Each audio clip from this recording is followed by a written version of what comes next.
அந்த நாய்கள் வந்து வேக்சின் போட்டிருக்கா இல்லை வந்து அதுக்கு ஏதாவது நோய் இருக்கா இல்லை அது வந்து வெறி இருக்கா அப்படின்றத வந்து கண்டறியும் வகையில் வந்து இந்த சிப் பொருத்தப்பட்டு அந்த பணிகளும் வந்து மாநகராட்சி சார்பாக நடைபெற்று வருகிறது.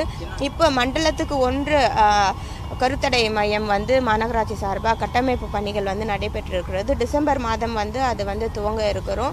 கருத்தடையும் ஒரு பக்கம் நடைபெற்று இருக்கிறது. அதே போல் வேக்சினும் வந்து தொடர்ந்து போட்டுட்டு வரோம்.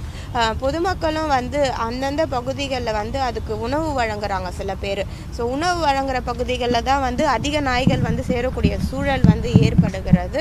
ஸோ பெட் லவர்ஸாக இருந்தால் அதை நீங்கள் எந்த அளவுக்கு பொதுமக்களுக்கு பக்கத்தில் இருக்கவங்களுக்கு இடையூறு இல்லாத அதை பார்த்துக்கிறீங்க அப்படின்ற ஒரு கவனமும் வந்து பொதுமக்களும் இதில் கொஞ்சம் கவனம் செலுத்தணும் அப்படின்னு தெரியும். மாநகராட்சி சார்பாக தொடர்ந்து நாய்களுக்காகவே தெருவில் இருக்கக்கூடிய நாய்களுக்காகவே இந்த 3 திட்டங்கள் கொண்டு வந்து செயல்படுத்திட்டு வரோம். இது ஒரு நாளில் 2 நாளில் முடியக்கூடிய பணிகள் கிடையாது.